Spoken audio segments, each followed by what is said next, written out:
Hello, everyone. Welcome back to another edition of What's Happening Now with C9 Solutions. As always, remember to like, share, and comment on this broadcast live, as there could be some information not only useful to yourself, but perhaps to a neighbor or a friend or someone of that nature. So tonight's broadcast is being brought to us by Will Technology, where Will Technology offers a host of government services, contractors where they support the military and NASA.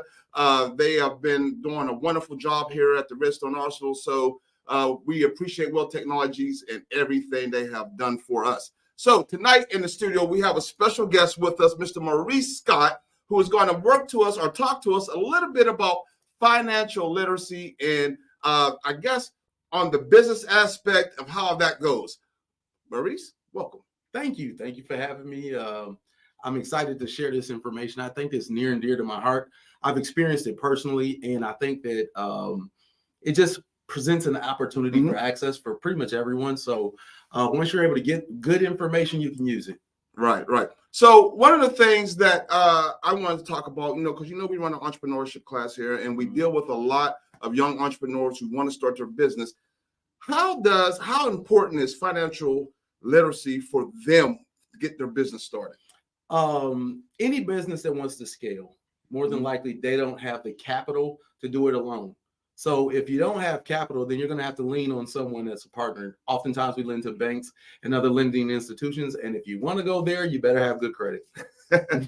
We tell them that all the time. I talk to them about that. I talk to them about, they often ask me about being a PG. Like, well, Charles, what is a PG? What is a PG? Like this, if I have a business, I should be able to do everything through my business. Like this, can you explain to them a little bit and to our viewers, what exactly does that mean? A PG is a personal guarantor. And basically any lender, they want to get as many people on this hook as possible. These are, if they could get your business on the hook, they can get the owners on the hook, they can get anyone else on the hook. They want everybody that they possibly can to guarantee this loan. Whether it's your house, your assets, whatever. They want to make sure that they get repaid. It's any relationship of trust, especially with new small businesses. Unless you have like a company so big that, the assets take care of the business itself, like a company like, I don't know, Microsoft. Bill Gates doesn't have to personally guarantee. Right. So with so much going on with this, tell us a little bit, how did you get started in wanting to take a personal interest in credit rebuilding of that nature? Well, I had a personal issue. I had to deal with myself.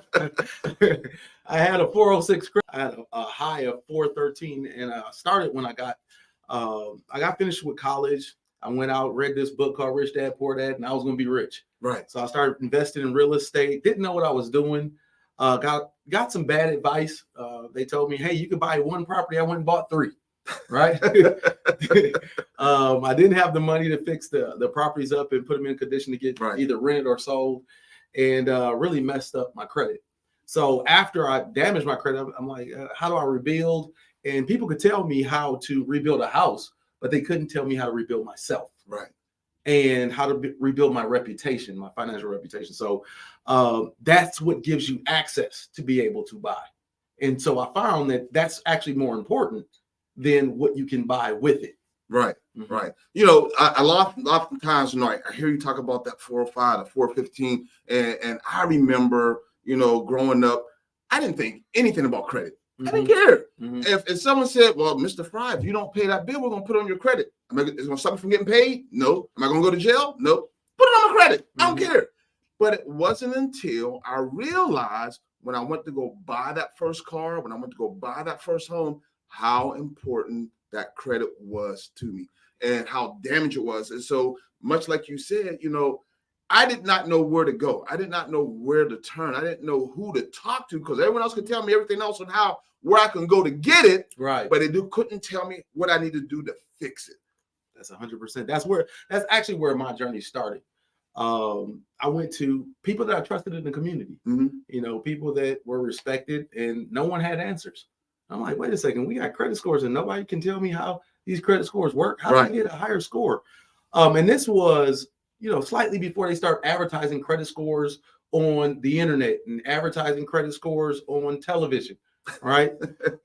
So I started reading and diving really into the Fair Credit Reporting Act. I'm like, wow, this is a law that nobody knows this stuff. Right. You know, I'd ask individuals, you know, do you know how a credit score is made up? And I'll tell you this, for 10 years, I asked that. I actually started giving out money to whoever would answer the question of how is a credit score made up. Mm-hmm. I gave out one $100 bill one time. Wow. In 10 years of seminars, one time. Wow. And that just let me know how big of a problem that we have. Right. And how important it is that we get this information before people fall into the hole. Because once you fall into the hole, it's so hard to get out. It takes a long time. It takes a lot of hard work and effort, and it takes change behavior too. You know, I remember listening to you at the Wealth Tour with the Huntsville Black Chamber they had, and you said some very profound things in there. And one of the things that stuck out to me when we talked about paying that debt or paying that credit card late, you know, like this in the time frame you actually got before it's going to damage you a long time. Can you explain a little bit on that? Okay. For the Fair Credit Reporting Act, you have really 1 to 29 days where you can be late, right? That 30th day, that's when it actually reports on your credit report or can be reported on your credit report. So you really got a 29-day grace period from the date that it's due to the time that it has to be paid, right? So you're not most people don't get a late payment until it's 30 days late, right? But once you're 30 days late, for all intents and purposes, people, you know, or companies that are reporting, they pretty much see that, hey, you're not really answering these phone calls. Maybe you forgot about us, right? Hey, there's an obligation over here. We want our money. You know, if you think about it, just if I borrow some money from you and I'm supposed to pay it on the 1st, definitely by the 29th, you're significantly worried about whether you're gonna get your money, right? Right. That's, you know, that's just the way it goes. It looks like we already got a few questions in here. We ain't got started. Let me see here. We got Miss Pamela. She's saying, why does everyone drill into you to pay off your bills, yet when you pay off a credit card, it causes your credit score to drop? What's that about? So basically, why did everyone tell you to pay off your bills, but when you pay off that credit card, your credit score drops? Why is that? It depends on your credit makeup. Okay. So in general, when you're answering any question when it comes to credit scoring, the reason why they don't tell everyone how they score you is because it's their private algorithm. Okay. It's their Wizard of Oz trick. Okay. And this trick benefits banks. Right. So those are, you know, their customers. Now they spread out the customers recently by selling monitoring services and credit score. Get your credit score here. Now they can sell it to consumers. Right. But the invention of this product, guys, was for banks. Okay. And then they found a way so that they can make more money off of it. So they started selling this to everyone else. However, you don't know where you fit in these things called scorecards. Okay. FICO has a bunch of different scorecards, and what they're looking at is the data that's reported in your credit report. And that's the total credit report. Okay.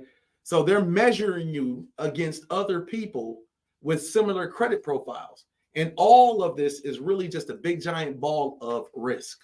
It's a trust thing. Right. Okay. Another question they got there. She says, what would you say the average American credit score is? That's a really good question, because the average American credit score is different for different demographics. Oh, really? Yes. For people that look like us, most people don't have a 620. Wow. The vast majority of people don't have a 620 credit score. I would not have thought that. Right. And it's going to get worse. It's going to get worse. Most people don't know about this term called trended data. Okay. The way that credit scores have been looked at in the past was a picture. It's a snapshot of the way you look right now. Right. So if you take a picture of me today, right, I don't look like I looked 2 months ago, right? I've gained a little weight. Right. I've been out of the gym, right? Okay. But if I could take a picture of me over time, I have a better idea of my behavior over time, right? So that's what's called trended data. They're going to start taking pictures over time and communicating this information to potential creditors. This is how they pay over time. I'll give you an example of how that works. Okay. If you take a picture at one time, this individual has a $10,000 credit card, right? I'm going to use credit cards because that was the last question. This person has a $10,000 credit card. They have a $5,000 balance. This individual has another individual similar has a $10,000 credit card. They have a $5,000 balance. One person started at zero and climbed to $5,000. The other person started at $10,000 and paid their way down to $5,000, right? If you're just taking pictures in time, the way that they used to do it, right, then both of them look similar. If you do it over time, you see one is headed in the right direction, right. The other is heading in the wrong direction. One is a greater credit risk over time. The other one's a lower credit risk over time. So it's all predictive analytics, right? And that's a kind of a big term for, are you going to pay me my money back? Hey, I know that's right. So with that, you mentioned the different demographics and that average score that she mentioned on. Why is that? Why is it different? It's different because we don't have the same access to credit. We haven't historically. Okay. Right.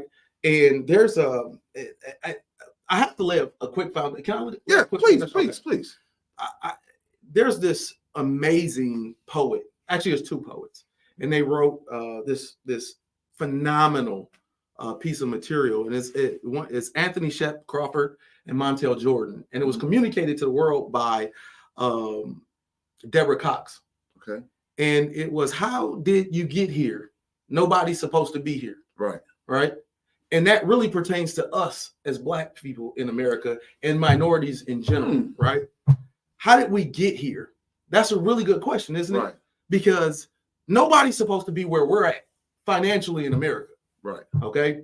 But it started a while ago, long time ago. As a matter of fact, in the 1930s, there was no such thing as like the middle class prior to the 1930s. Right. In order to buy a house, you had to have about 40% down. 40%. Now, if you think about buying a house, how many people bring 40% to buy their house? They don't. Right. And then after, the Great Depression or whatever, then entered the FHA and they started insuring loans. Right. Which allowed all of these industries to erupt. You had construction, you had real estate agents, you had everybody that's eating off of these new loans, right? And the building of all these developments. You also had home ownership. This is something that was relatively new for America, and it created a middle class. Well, the very next year after that, 1935, they created redlining. Okay, redlining basically meant don't lend to Black people. Right. Predominantly Black areas, we're not going to let you participate in this. So you get a gap all the way until the 1960s, where the Equal Credit Opportunity Act comes into play, and you also have the Fair Housing Act as well, right? All of this now allows us to participate. So we're already so much further behind. If you can imagine a house that appreciates for 30 plus years, you also have debt reduction for 30 plus years. How much further along would the average individual be? So that's how you see the wealth gap, right? Then you compound that with the Fair Credit Reporting Act was passed in the 1970s, right? In 1970, actually. It was passed in 1970 because there were individuals with positions of power that made decisions about whether you got the job. That's your credit report. They did a background check and they said, you're a Black guy, or you're a woman, or you're not of this country, right? Or you're too old, whatever. So you can't get the job, all right? Or you can't get the loan. So now that even furthers the wealth gap. So how do we get here is a really good question. It's a construct of all of these different banking and financial and racial issues that now place us where we're at. So the only way The absolute only way that we can catch up is, number one, we have to hold these financial institutions accountable. And the only way to hold them accountable is America speaks green. It always has. Right. Take their money from them through lawsuits. So okay, all right. So you know, and I know we got another question, but I want to play devil's advocate if I can for a minute. Okay. All right. What do you say to those, especially those people who look like you and I, who would say, Maurice, that's hogwash. You know, I did it. You know, so can he, or so can she, or so can you. What do you say to those type of people who says, you know, that didn't happen because I was able to make it. I was able to buy a home. I was able to become successful in life. They just lazy, or they're just not wanting anything at all. I think there's a measure of truth to both. Right. I had a 406 credit score. I also had a 849 credit score. So 440 plus points later, right? I understand both sides of this coin. Okay. Same individual, but I've experienced two different lives when it comes to this. I've been to the mountaintop and I've looked over. And trust me, this is all on purpose. Right. It's all on purpose. And I had a business trying to help individuals get put into this position. It's amazing the indifference that you find to companies that do this they do this for their bottom line. They do this for a living. Right. They take advantage of people that don't have access to justice through attorneys, right? Because that's a luxury good. Most people can't pay for an attorney, right? So they take advantage of them because they know they're easy prey. So just because you escaped doesn't mean the person that was running right next to you, right, is going to escape. Right. The lion caught the easiest prey. Wow. So let's see what our viewer has for this question. She says, a couple of them coming in. It says, I've heard it said that no credit is as bad or worse than bad credit. Is that if you don't already have a credit, no one wants to risk giving you on anything? Is that true? I disagree with that. Okay. No credit means that at least you have a blank slate, right, to build from. Bad credit means that you're already in the hole, and you have to actually dig yourself out of that hole. Well, how do you dig yourself out of a hole? Right. You got to climb out of that hole. Right? You've dug yourself into a hole. You can't dig yourself out of the hole. And most people, then once they've gotten on this rat race, right? Have you ever seen like those hamsters that get on the wheels? Yeah. Right. And they're running as fast as they can. They never go forward, do they? No, they don't. That's oftentimes how debt works. Right. Once you get on this, first of all, we're already, just in general, most of the time we're advertised for subprime loans. Right? True. Subprime doesn't go to mainstream America to advertise to mainstream America. So buy here, pay here cars, they're not littered in the nicer areas, are they? No, they're not. Right. They're in our areas. Yeah. Why? To extract money from us. Why? Because we don't have access in general. We don't have access to the same levels of credit that they do. Right. Okay. They can't thrive in those areas because they can't sell in those areas. You understand? Right. So ultimately, the way that I look at it is what we have to do is arm ourselves with information. That's the one thing that we have to do. We have to do that. Prevention is worth way more than a cure in this industry. Right? Right. Like we talked about before, 1 30-day late payment can count against you for up to 7 years. Sheesh. Wow. Now that's devastating, isn't it? Yes. Right. Now, mind you, over time your credit heals, but 1 late payment can count against you up to 7 years. 1 30-day late payment. Compound that by other things. Now you get on this hamster wheel, and how do you move forward? Right. Right. So the person, going back to that other question, Chad, the person that says, I escaped, I got off the hamster wheel. Yeah, you're lucky. Most people don't. No, they don't. And the system's designed to put you on the hamster wheel until you either die owing people or you file bankruptcy. Right. Further damaging your credit. right? And then you have to go back to lenders with a whole new plan, or else guess what? You're on the highway back to bankruptcy. Says here, what percentage of Americans would you say have a credit score of over 800? So if so many that you said barely have that 650, how many you think would have over 800? That's a really good question.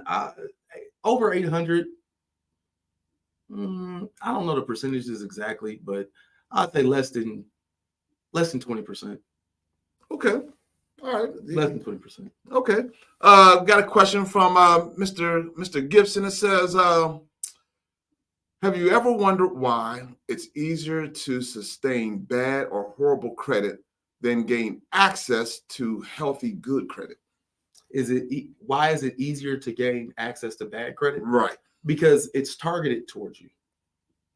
Right. And it's easier to access it because good credit terms means that they make less money on margin.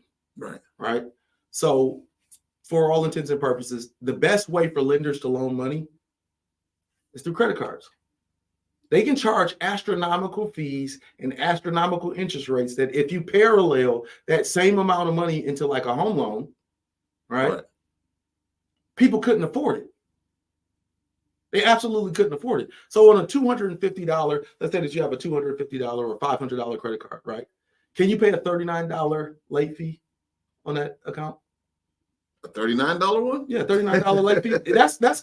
That's something that you've seen before, right? I've seen it before, yeah. $39 late fee on a $500 credit card. Right.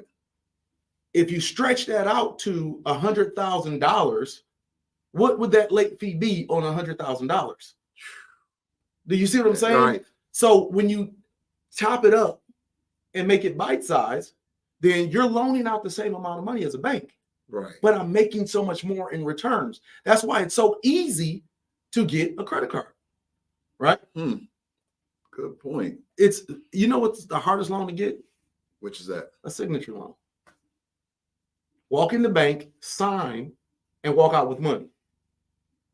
That's the hardest loan to get. That's a loan that I would get from you, isn't it? Right. Hey, Charles, can I borrow some money? That's a signature loan. All of those things that are going through your head right now, that's what banks are going to ask you when it's time to borrow some money. I know that's right. Hey, viewers, those who are watching, take time. If you know someone that needs to know this information that Maurice is putting out, he's giving out some good nuggets, some good information. Please take time to share this broadcast with someone so they can hear this and know what's going on and understanding their credit and understanding how that stuff works. So, in your business, your organization, your company, you guys actually fight for the people like me. Says, hey, Maurice, this is what's happening on my credit. Can you help me? Yes. I'll tell you a little bit about what we do. Everybody understands personal injury, right? If I slip and fall, I'm going to call a personal injury lawyer. But if someone puts something derogatory on my credit that doesn't belong, or I go to get a job and I get turned down because there's another Maurice Scott and his information's on my credit report. Right. I've seen that before. Right. Or someone says that I'm dead, right? Deceased. I'll go to apply for a mortgage and someone says, you know what, he's dead, right? And I get denied. All of these different scenarios are based off this same information. Lenders make decisions off of information. Right. Right. So those are financial injuries. That's what we do. We're a financial injury attorney. Okay. Fair Credit Reporting Act is just one of the things that we do. Like, have you ever heard of robocalls? Yes. Okay. Oftentimes they're just scams, right? But sometimes you have individuals in which they'll get a brand new cell phone. Okay. They'll get a new cell phone number or whatever. And they start getting phone calls from the previous owners, debt collectors and or creditors. So, you get a new cell phone number and they leave you these messages, automated messages. Hi, if you're Maurice Scott, please give us a call at Comcast for right? Right. You see what I'm saying? That's a violation of the law. Right. You didn't give them consent to call you, right? But it's so pervasive right now that it's information. How do you stop it? Well, financially, you stop it. Right. Through the law. That's what we do. You know, you said something. I want to touch on real quick. If I can get the producer, can we pull up United Legal so we can show our audience who they are like this? So this is you and your business partner, Mr. Collins. You guys are the team there that help those who are in need from credit injury. Yes. Right. Okay. Yes. All right. Yes. So and we work with counsel all over the country as well. Okay. Like as a matter of fact, I just got back from a conference, a consumer rights litigation conference, and it's about 1,000 attorneys from all over the country. Excuse me. You have class action attorneys, you have private attorneys, you have legal services attorneys all over, and then we're all fighting the same fight. Mm-hmm. And one of the common themes that was woven through the conference is this is a racial justice, economic justice issue, right? And to see a majority white audience directly understand that this is an issue that faces low income and Black people disproportionately, right? Disproportionately. It's not even a question. Most of their clients are us. Yeah. Right. Yeah. Is and in consumer protection, most of the consumer protection attorneys like myself, they don't charge a fee. It's contingency based. So our clients, if they had to pay us, right, up front, they couldn't afford it. Like most people can't afford a lawyer. Right. So if we don't take the case on contingency, most people couldn't even sue and protect themselves. Wow. You know, you mentioned something about collections and debt collectors. You know, what do you say to people who say, well, that debt I had was with Dillard's, but now here's this collection agency trying to collect on behalf of this. I'm not paying them. Like this, what do you say to those type of people who look at it that way?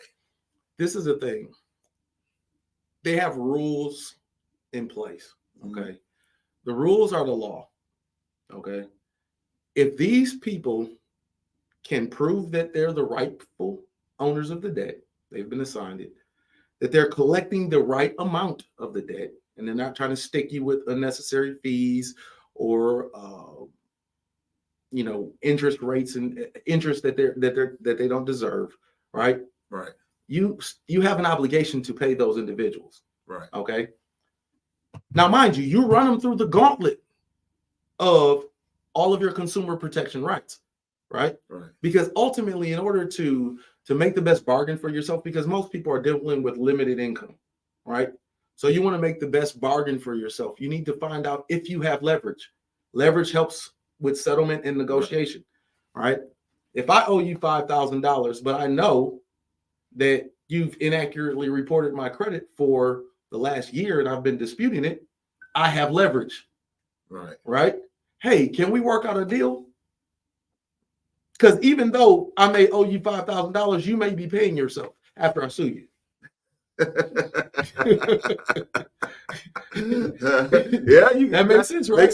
Makes sense. Yeah. Hey, I like that. So, in dealing with financial literacy and in our community,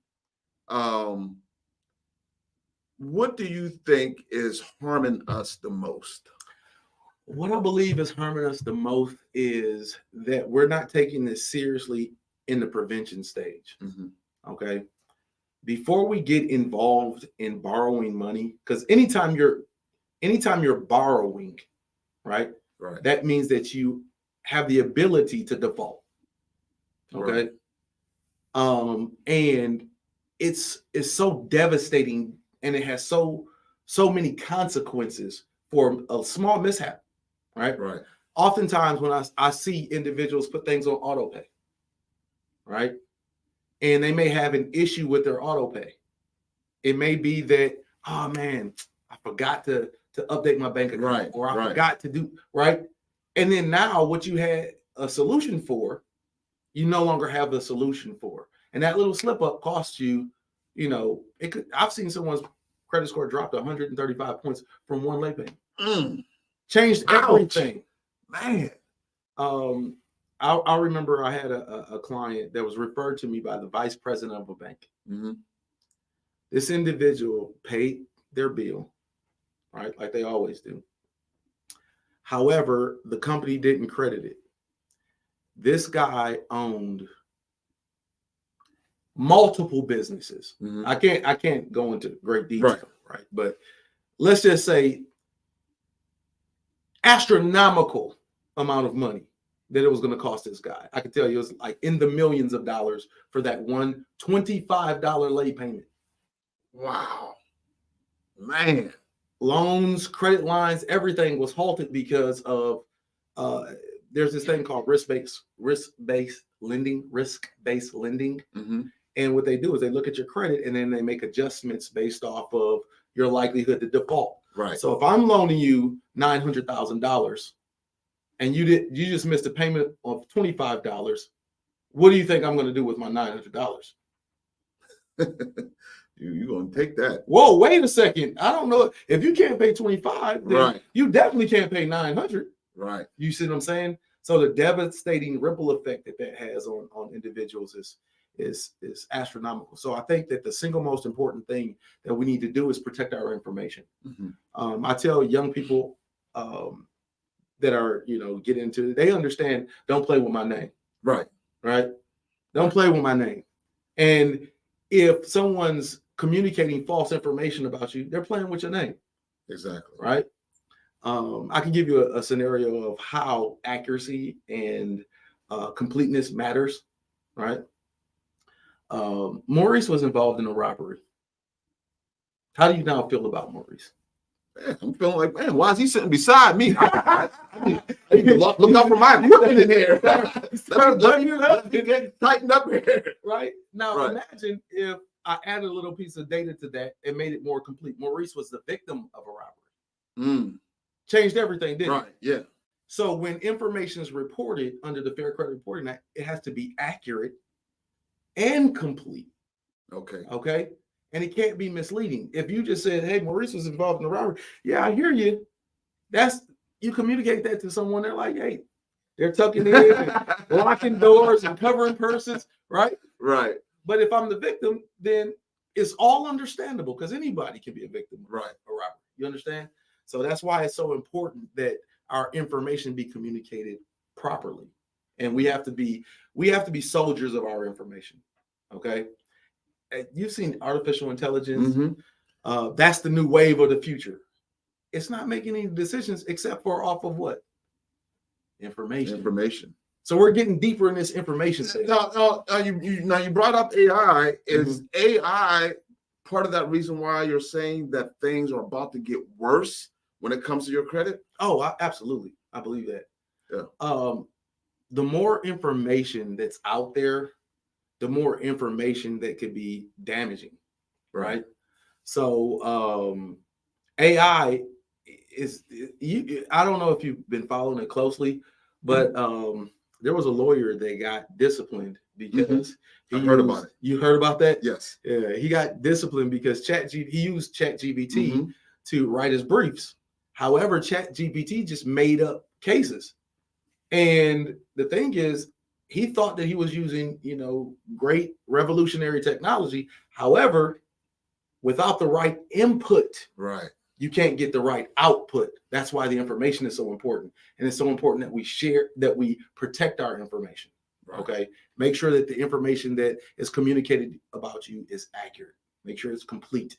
Make sure that they get a good opportunity to make a good decision about you. Now, for those who are watching, for those viewers who are watching, and those who will view this long-term effect down the road, for someone to get a hold of their credit report, an accurate credit report, is it better to pay for a credit report or to use your one free credit report a year?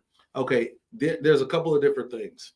There's little traps that's used against a lot of consumers. It's called arbitration clauses. Okay. Right. And oftentimes with a lot of bad actors and a lot of companies, what they don't want to do is that they don't want their bad acts exposed. Okay. Right.